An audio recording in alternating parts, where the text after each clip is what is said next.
হকপন্থীদের সাথে আল্লাহর দেয়া একটা বিশেষ নিয়ামত হচ্ছে একাকিত্ব। হকপন্থীদের লাইফে আল্লাহ পাকের পক্ষ থেকে একটা বিশেষ অনুগ্রহ হচ্ছে একাকিত্ব। মানে একাকিত্ব কেন নিয়ামত বললাম? কারণ একাকিত্ব মানুষকে আল্লাহ চিনিয়ে দেয়। অনেক আলেম দেখবেন যারা জেল টেল খেটে বের হয়েছেন, তারা সবাই একটা কথা বলবেন, জেলখানায় আমরা আল্লাহকে চিনেছি। সব আলেমরা এই কথা বলে যারা ওখান থেকে বের হয়ে আসে। কারণ একাকিত্ব মানুষকে গভীরভাবে ভাবায়, আল্লাহকে পাওয়ায়, আল্লাহর কাছে দোয়া করতে শেখায়, মানুষকে বোঝায় যে আল্লাহ ছাড়া কেউ নাই সাহায্য করার। তো যারা হকপন্থী হয়, একাকিত্ব তাদের বরণ করতেই হয়। এটা মাথায় রেখে পথ চলতে হবে। ইব্রাহিম আলাইহিস সালাম পথ চলা শুরু করলেন। এবার কি হলো? তিনি কি বাসা থেকে বের হয়ে সেই এলাকা, ওই নমরুদের দেশ ছেড়ে চলে গিয়েছিলেন? উত্তর না। প্রথমে তিনি চলে যান নাই। প্রথমে তিনি ওই সমাজেই থেকেছেন, থেকে দাওয়াত দেওয়ার চেষ্টা করেছেন। তিনি ওই সমাজেই থেকেছেন, থেকে দাওয়াত দেওয়ার চেষ্টা করেন, ঠিক মুহাম্মদ সাল্লাল্লাহু আলাইহি ওয়াসাল্লামের মতো। সমাজের মানুষ যখন নির্যাতন নিপীড়ন করছেন, তিনি কি শুরুতেই সমাজ ছেড়ে বের হয়ে চলে গেছেন? না, 13 বছর দাওয়াত দিয়েছেন। কত বছর? 13 বছর। তো ইব্রাহিম আলাইহিস সালাম সমাজের মানুষকে দাওয়াত দেন। কিভাবে দেন? কোরআনে এভাবে ভাষা আসছে। আমি সূরাগুলোর নাম বলে দিই, আপনারা চেক করে নিয়েন। সূরা আম্বিয়ার মধ্যে আসছে, সূরা সফফাতের মধ্যে আসছে, সূরা আনআমের মধ্যে আসছে। তো তিনি দাওয়াত দেন এভাবে যে ওয়াইজ ক্বালা ইব্রাহিম, যখন ইব্রাহিম বললেন লিআবিহি ওয়া কওমিহি, তার বাবাকে এবং তার কওমকে বললেন, মা হাযিহি তামাসিলুল্লাতী আনতুম লাহা আকিফুন, তোমরা এসব কি মূর্তির উপাসনা করো, এদের চারপাশে ঘুরতে থাকো, কি সব করো? তো তারা বলে যে নাহনু বাল ওয়াজাদনা আবানা কাযালিকা ইয়াফআলুন, আমরা আমাদের বাপ দাদাদেরকে দেখেছি এইভাবেই করতে। তাদের রেফারেন্স কিন্তু এটাই ছিল। কোনো দালিলিক জ্ঞানতাত্ত্বিক যুক্তি বিজ্ঞান দর্শন এখানে নাই। এখানে কি ফিলোসফিটা কি? বাপ দাদাদেরকে দেখেছি করছে। তো এটা দিয়ে আবার অনেক সময় বাংলাদেশে আবার একটা ট্রেন্ড চালু করা হয়েছে যে তোমরা দীর্ঘদিন 1200 বছর থেকে যে ইসলামটা ফলো করে আসছো ওটা ভুয়া, আমরা যেটা নতুন মডারেশন দিচ্ছি এটাই সঠিক। এই দলিল সেম না। এখানে অমুসলিমদেরকে দাওয়াত দেওয়া হচ্ছে। অমুসলিমরা বলছে যে আমরা বাপ দাদাদেরকে দেখেছি যে তারা এইভাবেই মূর্তি পূজা করতো, আমরা তাই করি। এটার সাথে কি হানাফি মাযহাবকে মিলাবেন আপনি? হ্যাঁ, হানাফি মাযহাব বাপ দাদা থেকে চলে আসে, ভুয়া, নতুন যেটা দিচ্ছি এটাই সঠিক। আস্তাগফিরুল্লাহ। তো আমরা হাত চেঞ্জ করাটাকে এখন মনে করি হিন্দু থেকে মুসলমান হইলাম মনে হয়। হাত বদল করাটাকে মনে হয় যে হিন্দু থেকে মুসলমান হয়েছি মনে হয়। গভীরে ঢোকেন, ওলামায়ে কেরামদের মানে দার্সে গিয়ে বসে গভীরে ঢুকলে বুঝতে পারবেন যে ইসলামিক স্কুল অফ থটগুলা প্রত্যেকটারই ভিত্তি আছে। এগুলোর গভীর শেকড় আছে, ভিত্তি আছে। আল্লাহ, রাসূল এবং রাসূলের সাহাবীগণ, এই তিনটাকেই মানতে হবে। আপনি যদি বলেন যে আমি সাহাবীদেরকে মানি না, খালি আল্লাহ এবং রাসূলকে মানি, তাহলে আল্লাহকে রাসূলকে মানতে পারবেন না। সাহাবীদের অনুসরণ না করলে রাসূলকে ফলো করতে পারবেন না। তো ওইটা আজকের ইস্যু না, এটা ফিকহি অনেক ব্যাপার, গভীর ব্যাপার, এটা অন্যদের কথা হবে।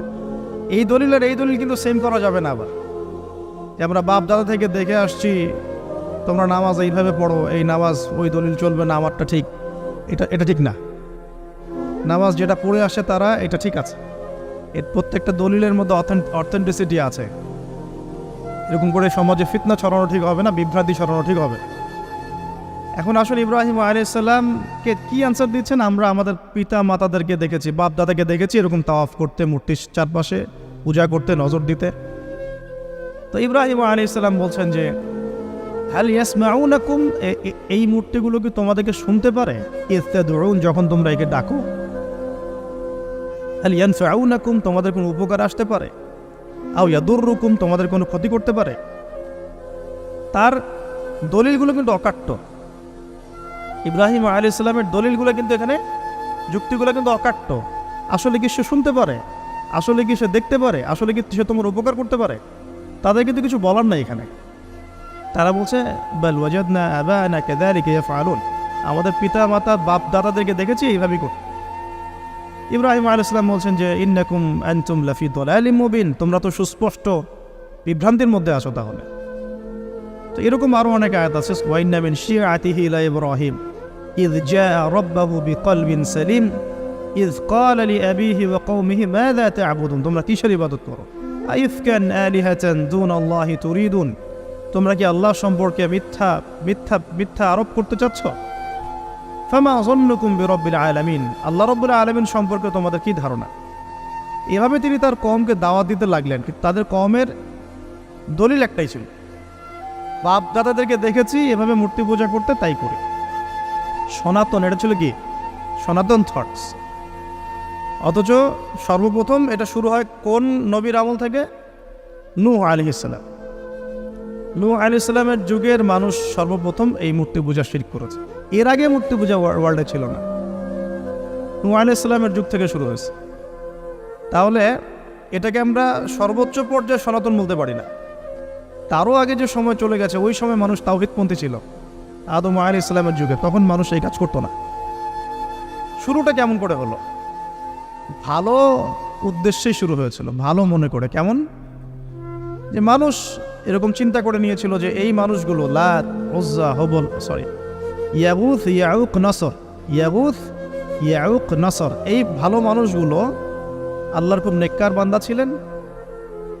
তাদের স্ট্যাচু তৈরি করা যায়, তৈরি করলে কি হবে? এগুলোকে দেখলে আমাদের আগ্রহ জন্মাবে ইবাদত করার ব্যাপারে। এটা ছিল ওদের থটস। শয়তান এভাবেই তাদেরকে ইনফ্লুয়েন্স করেছিল আর কি। তারা তাই করলো। এই জেনারেশনটা যখন মারা গেল, পরের জেনারেশন যখন আসলো, তখন শয়তান ওদেরকে বোঝালো, ধরেন 100-200 বছর পরে বোঝালো যে ওরা খুব ভালো মানুষ ছিল, ওদের মূর্তিকে মসজিদের বাইরে না রেখে ভিতরে ঢুকিয়ে ফেলো। তাদেরকে সেজদা করতে হবে না, ভিতরে ঢুকিয়ে ফেলো, ইবাদতে মনোযোগ আসবে। পরের জেনারেশন এই কাজটাই করলো। থার্ড জেনারেশনকে শয়তান বোঝালো যে সরাসরি ওদের কাছে চাইলেই হবে, তারা আল্লাহ পাকের অনেক আনুগত্যপ্রাপ্ত, নৈকট্যপ্রাপ্ত বান্দা, সরাসরি তাদের কাছে চাইলেই হবে। আল্লাহর কাছে চাওয়া, এখানে চাওয়া একই কথা, ওখানে সেজদা করা, এখানে সেজদা করা একই কথা। এখান থেকে শুরু হলো সরাসরি স্ট্যাচু ওয়ার্শিপ। সরাসরি স্ট্যাচু ওয়ার্শিপিং এখান থেকে শুরু হয়েছে। তো আমরা আমাদের হিন্দু ভাই বোন যারা আছেন, আমাদের আশপাশে অমুসলিম ভাই বোন, তাদের প্রতি সম্মান রেখেই এই হিস্ট্রিগুলো পড়তে বলবো আর কি, এবং যুক্তি দর্শনগুলো খুঁজতে বলবো। আসলে কি তারা শুনতে পায়? আসলে কি সে আমার কোনো উপকার করতে পারে? আসলে কি সে আমার কোনো ক্ষতি করতে পারে? আসলে কি সে সৃষ্টিকর্তার প্রতিমূর্তি হতে পারে কিনা? তো আমরা এটা আহ্বান জানাবো, আমরা কারো ধর্মীয় অনুভূতিতে আঘাত করব না। ইসলাম আমাদেরকে এটা শিখায় না। ইসলাম এটা শিখায় যে মানুষকে হিকমার সাথে, প্রজ্ঞার সাথে দাওয়াত দেয়া, যাতে করে তারা জাহান্নামের রাস্তা থেকে ফিরে আসতে পারে ইনশাআল্লাহ। এখন আসুন, আরও একটা দাওয়াত ইব্রাহিম আলাইহিস সালাম তার কওমকে দিলেন। সেটা কি? এবার এখানে সমাজের মানুষের সাথে ওই সমাজের ধর্ম নেতারাও ছিল। সমাজে কিন্তু কয়েক শ্রেণীর মানুষ থাকে, মানে সামাজিক নেতা, ধর্মনেতা, রাষ্ট্রনেতা। তো রাষ্ট্রনেতা পর্যায়ে এখনও ইব্রাহিম আলাইহিস সালাম যান নাই, এখন সমাজ নেতা আর ধর্মনেতা চলছে আর কি। এবার ধর্মনেতা আসলো, এসে ধর্মনেতারা তাকে বোঝানোর চেষ্টা করলো যে এই আসমানের তারা, চাঁদ, সূর্য, প্রকৃতি, গাছপালা, এগুলোও ইলাহ, এগুলোর ইবাদত করা যায়। এই ঘটনা আল্লাহ রাব্বুল আলামিন সূরা আনআমের মধ্যে বলেছে। তো ইব্রাহিম আলাইহিস সালামকে তারা দেখাচ্ছে, এটা আরবীয় একটা কাব্যিক ভাষায় কোরআনে এসেছে, চমৎকার ভাষায়, যে ফালাম্মা জান্না আলাইহিল লাইল, যখন তার উপর রাত আচ্ছাদিত হলো, রাআ কাওকাবা, তখন ইব্রাহিম আলাইহিস সালাম কি দেখলেন? আকাশে তারা দেখলেন। ঠিক আছে, তারা মূর্তি পূজার এখানেই আছে, ধর্মনেতারাও এখানেই আছে। তো তিনি বলছেন, হাযা রব্বি, এটা আমার রব। ফালাম্মা ফালা, যখন তারকাগুলো অস্তমিত হলো, ক্বালা লা উহিব্বুল আফিলিন, আমি তো অস্তমিত যাওয়া জিনিসকে পছন্দ করি না। রব তো অস্তমিত যাবে না, এখানেও যুক্তি লাগবে, তো আমার ফিলোসফি লাগবে, আমার এখানে দর্শন লাগবে, এখানে তো আমাকে প্রজ্ঞা দিয়ে বোঝাতে হবে। এটা তো অস্তমিত হয়ে গেল, এটা তো রব হতে পারে না। ফালাম্মা রাআল কামারা বাযিগান, যখন সে চাঁদকে দেখলো জলজল করছে একদম। আর এখনকার চাঁদ দেখা আগের চাঁদ দেখা তো এক না, এখন তো আমরা চাঁদের আলোই খুঁজে পাই না, তখনকার চাঁদ তো অন্যরকম। বাযিগান মানে জলজল করছে। তখন তিনি বললেন, হাযা রব্বি, এটা আমার রব। তখন ফালাম্মা ফালা, যখন এটাও অস্তমিত হয়ে গেল, তিনি বলছেন, লাইল্লাম ইয়াহদিয়ানি রব্বি লাকুনান্না মিনাল কওমিদ দাল্লিন, আল্লাহ যদি আমাকে হেদায়েত না দেন, তাহলে আমি এই দল্লিনদের অন্তর্ভুক্ত হয়ে যাব। ইব্রাহিম আলাইহিস সালাম বলছেন, ফালাম্মা রাআ শামসা বাযিগাতান, যখন এবার সূর্যকে দেখলেন দিনের বেলা, এটা তো আরও বড়। হাদা রব্বি হাদা আকবার, এটা আমার রব, এটা সবচেয়ে বড়। হাদা আকবার, এটা সবচেয়ে বড়। ফালাম্মা আফালাত, এটা যখন অস্তমিত হয়ে গেল, তখন তিনি বলছেন এই কথাটা যে ইয়া কওমি ইন্নী বারিউম মিম্মা তুশরিকুন, হে আমার কওম, তোমরা যেগুলোকে দিয়ে আল্লাহর সাথে শরিক করছো, এখান থেকে আমি আমার চেহারাকে ফিরিয়ে নিলাম। সুবহানাল্লাহ। তখন তিনি এই কথাটা বলেন, ইন্নী ওয়াজ্জাহতু ওয়াজহিয়া লিল্লাযী ফাতারাস সামাওয়াতি ওয়াল আরদা হানিফাও ওয়া মা আনা মিনাল মুশরিকিন, আমি আমার চেহারাকে ফিরিয়ে নিচ্ছি এই আসমান সমূহ এবং জমিনের সৃষ্টিকর্তার দিকে, এবং আমি মুশরিকদের অন্তর্ভুক্ত নই। ইন্না সলাতি ওয়া নুসুকি ওয়া মাহইয়ায়া ওয়া মামাতি লিল্লাহি রাব্বিল আলামিন, আমার সলাত, আমার কুরবানি, আমার স্যাক্রিফাইস, আমার জীবন, আমার ফুল লাইফ, আমার মৃত্যু, সব কিছু কার জন্যে? জগৎসমূহের প্রতিপালক আল্লাহর জন্যে। লা শারীকা লাহু, তার কোনো শরিক নাই। ওয়া বিযালিকা উমিরতু, এই একনিষ্ঠভাবে তার ইবাদত করার জন্যই আমি আদিষ্ট হয়েছি। ওয়া বিযালিকা উমিরতু ওয়া আনা মিনাল মুসলিমিন, এবং আমি মুসলিমদের অন্তর্ভুক্ত। এই শুরু হলো এবার পুরো স্পষ্টভাবে তাওহীদের ঘোষণা দেয়া। তবে ইব্রাহিম আলাইহিস সালামের এক একটা পদক্ষেপ কি যৌক্তিক না, বৈজ্ঞানিক না, এবং অকাট্য প্রমাণ আছে না, এগুলোকে কিন্তু ভেদ করতে পারছে না তারা। এবার ইব্রাহিম আলাইহিস সালাম চিন্তা করলেন, দ্বারা এবার উচিত শিক্ষা দিতে হবে। তবে আগে বলে নেই, এই যে উচিত শিক্ষাটার কথা বলছে, এটা আবার আপনারা খবরদার ভুলেও কোথাও দিতে যায় না, ঠিক আছে? এটা তো সময় আছে। ইব্রাহিম আলাইহিস সালামের সাথে নবী সাল্লাল্লাহু আলাইহি ওয়াসাল্লামের জীবনের মিলের কথা বলছিলাম। নবী সাল্লাল্লাহু আলাইহি ওয়াসাল্লাম মক্কা বিজয়ের আগে কি কখনো মূর্তির গায়ে হাত দিয়েছেন কিনা বলেন? দিয়েছেন? কারণ মক্কা বিজয় হয়ে গেছে, পুরো স্টেটই আপনার, অথরিটি আপনার, তখন আপনি আপনার অ্যাকশন নিতেই পারেন, সেটা আপনার ব্যাপার, তখন আপনি কি করবেন? মুহাম্মদ সাল্লাল্লাহু আলাইহি ওয়াসাল্লাম কাবা ঘরে ঢুকে তখন মূর্তি ভেঙেছেন এবং বলেছেন ওয়াকুল জাআল হক ওয়া যাকাল বাতিল ইন্নাল বাতিলা কানা যাহুকা, তাই না? তো ইব্রাহিম আলাইহিস সালাম এবার শিক্ষা দেওয়ার চিন্তা করছেন। তিনি বলছেন যে যখন এরা মেলাতে যাবে, ওই উৎসবে যাবে, তখন আমি এদেরকে দেখে নিব। এটা কুরআন চমৎকারভাবে বলেছে যে ইয ক্বালা লিআবিহি ওয়া কওমিহি মাযা তা'বুদুন আইফকান আলিহাতান দুনাল্লাহি তুরিদুন ফামা যান্নুকুম বিরাব্বিল আলামিন। হ্যাঁ, ফারাগা ইলা আলিহাতিহিম ফাকালা আলা তা'কুলুন। ইব্রাহিম আলাইহিস সালাম এবার যখন ওরা মেলায় চলে গেছে, তো যাওয়ার আগে আবার ইব্রাহিম আলাইহিস সালাম বলছিলেন যে ইন্নী সাকিম, আমি হচ্ছি অসুস্থ। আমি কি অসুস্থ? নজরা নজরাতান ফিন নুজুম, ইব্রাহিম আলাইহিস সালাম রাতের বেলা আকাশের দিকে তাকালেন একবার, তাকিয়ে ওদেরকে বললেন যে ইন্নী সাকিম, আমি অসুস্থ। এটা কৌশল, আমি অসুস্থ, এটা কৌশল। এই কৌশল আবার সব জায়গায় খাটাতে যায় না। তো এবার যখন তারা চলে গেল, ফারাগা ইলা আলিহাতিহিম ফাকালা আলা তা'কুলুন, এবার তিনি ওই মূর্তি গৃহ যেটা ওদের, ওখানে ঢুকে বলছেন যে আলা তা'কুলুন, তোমাদের কি হলো, খাচ্ছ না কেন? কাদেরকে বলছে এই কথা? মূর্তি, খাচ্ছ না কেন? আলা তা'কুলুন। ফারাগা ইলা আলিহাতিহিম ফাকালা আলা তা'কুলুন মা লাকুম লা তানতিকুন, কি হলো, কথা বলছো না কেন? মা লাকুম লা তানতিকুন, কি হলো, কথা বলছো না কেন? এবার ফারাগা আলাইহিম দরবাম বিল ইয়ামিন, এবার ইয়ামিন মানে ডান হাত, ডানাতে যা পেয়েছিলেন আর কি, তা দিয়ে সবগুলোকে ভেঙে চুরমার করে ফেলছে। ব্যাস, এবার ওরা যখন আসলো এসে বলছে যে আনতা ফাআলতা হাযা বিআলিহাতিনা ইয়া ইব্রাহিম, হে ইব্রাহিম, তুমি কি আমাদের উপাস্যদের সাথে এই কাজ করেছো? ইব্রাহিম বলছেন লা, না, বাল লা আসলে কোরআনে নাই, আমি নিজের মতো করে বললাম আরবি বলতে বলতে। বাল ফাআলাহু কাবীরুহুম হাযা, বরং এই বড়টা এই কাজ করছে। এর মধ্যে সবচেয়ে বড় যেটা আছে, এই ব্যাটার কাজ, আমি করি নাই, আমি তো করি নাই।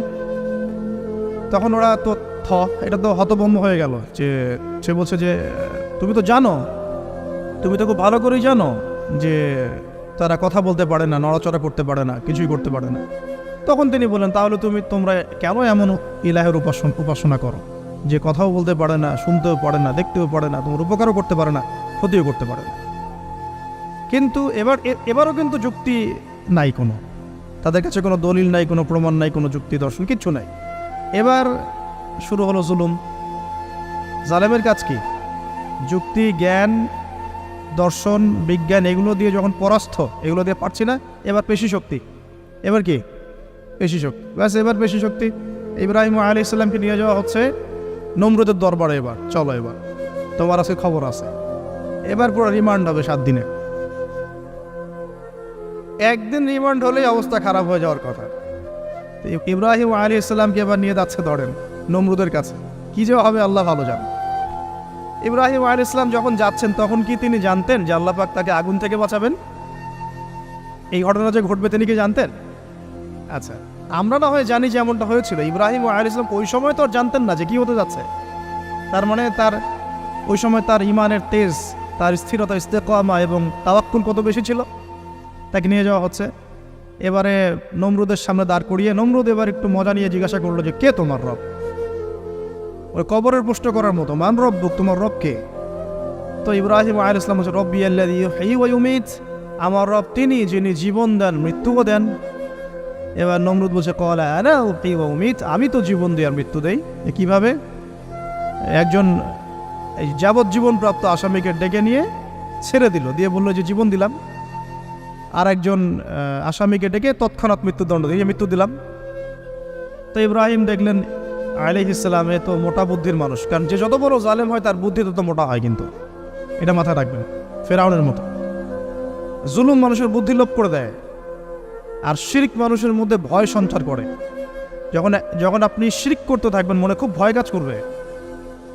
এবং মুশরিক বাহিনী কখনো ইসলামের বিজয় লাভ করতে পারে নাই। যে মুসলিম সেনাবাহিনীর মধ্যেও শিরক ছিল না, ওরা যুদ্ধের মাঠে পরাজিত হয়ে গেছে। ইতিহাস ঘাটবেন, মুসলিম যে সেনাবাহিনীর মধ্যে শিরক ছিল ওই সেনাবাহিনী পরাজিত হয়ে গেছে। আবার অল্প গুটি কয়েক সেনাবাহিনী তারা তাওহীদপন্থী ছিল, তারা জয়লাভ করেছে। ইতিহাস ঘেটে দেখবেন। তো জুলুম কি করে বুদ্ধি লোপ পায়? নমরুদের বুদ্ধি লোপ পেয়ে গেল। তো ইব্রাহিম আলাইহিস সালাম বলছেন রব্বি আল্লাযী ইউহয়ী ওয়া ইউমীত, এ তো এটা বুঝলো না। তাহলে ইন্নাল্লাহা তাআলা ইন্নাল্লাহা ইয়াতি বিশ-শামসি মিনাল মাশরিক ফাতি বিহা মিনাল মাগরিব। ইব্রাহিম আলাইহিস সালাম বলছেন যে আল্লাহ রাব্বুল আলামিন, আমার আল্লাহ, তিনি পূর্ব দিক থেকে সূর্য ওঠান। তো তুমি যদি ইলাহ হয়ে থাকো তাহলে পশ্চিম দিক থেকে উঠাও। এটা আরো বড় অকাট্য দলিল হলো। তার অবস্থাটা আল্লাহ ব্যাখ্যা করছেন এভাবে। আল্লাহ বলছেন ফাবুহিতাল্লাযী কাফার, কাফের একদম হতভম্ব হয়ে গেল। একদম হতভম্ব হয়তো লাভ নাই, পেশি শক্তি আছে আমার। তোমার যুক্তি, বিজ্ঞান, দর্শন, থিওরি তো আমার দরকার নাই। তোমার দিনের জ্ঞানের এলিমেন্ট তোমার দরকার নাই। তোমার ওয়াজ নসিহতের আমার দরকার নাই। আমার কাছে কি আছে? পেশি শক্তি আছে। পিঠায় সব সিধা করে ফেলাবে একেবারে। ব্যাস ইব্রাহিম আলাইহিস সালামের জন্য বলছে ফাল হাররিকুহু ওয়ানসুরু আলিহাতাকুম, একে জ্বালায় দাও, পুরায় দাও, একে জ্বালায় পুরায় দাও, তোমাদের ইলাহদেরকে সাহায্য করো। আল্লাহ পাক অন্য জায়গায় বলছেন যে ফাআরাদু বিহি কাইদান ফাজআলনাহুমুল আসফালিন, তারা ইব্রাহিম আলাইহিস সালামকে নিয়ে একটা বিশেষ বড় একটা কৌশল করলো। এই কৌশলটা কি ছিল? তাকে অগ্নিকুণ্ডের মধ্যে ফেলে দেওয়ার একটা চেষ্টা করলো, আগুন জ্বালিয়ে রাখলো। বলা হয় 40 দিন, এগুলো হিস্ট্রি বা তাফসীরগুলোতে আসছে। আমি just Quran text to the point বলছি। তো আগুন দাউ দাউ করে জ্বলতে লাগলো। ওই ব্যাবিলন, ওখানকার সব মানুষ দেখছে বিষয়টা। ইব্রাহিম আলাইহিস সালামকে ফেলে দেওয়া হবে। দেখেন, যখন ফেলে দেওয়া হবে তখন কি ইব্রাহিম জানতেন যে তিনি আগুনে পড়বেন না? তিনি তাহলে প্রস্তুত ছিলেন। তিনি তখন জীবন দেওয়ার জন্য প্রস্তুত ছিলেন। ঠিক আছে, এখন তাকে ফেলে দেওয়া হচ্ছে। ঠিক ওই সময়ে জিবরাইল আলাইহিস সালামের আগমন। সুবহানাল্লাহ। তিনি এসে বলছিলেন যে আমার কাছে কোনো হাজত আছে নাকি আপনার? তখনও ইব্রাহিম আলাইহিস সালাম বলেছেন আপনার কাছে আমার কোনো হাজত নাই। হাসবি আল্লাহ ওয়া নি'মাল ওয়াকিল, এই যে কথাটা আমরা বলি হাসবুনাল্লাহ ওয়া নি'মাল ওয়াকিল, হাসবি আল্লাহ ওয়া নি'মাল ওয়াকিল। ইব্রাহিম আলাইহিস সালাম বললেন আল্লাহই আমার জন্য যথেষ্ট এবং তিনিই আমার উত্তম কর্মবিধায়ক। ব্যাস, এরকম মোমেন্টে বান্দা যখন আল্লাহকে এভাবে চাবে, আল্লাহ রাব্বুল আলামিন না এসে পারবেন? কখনই পারবেন না ইনশাআল্লাহ তাআলা।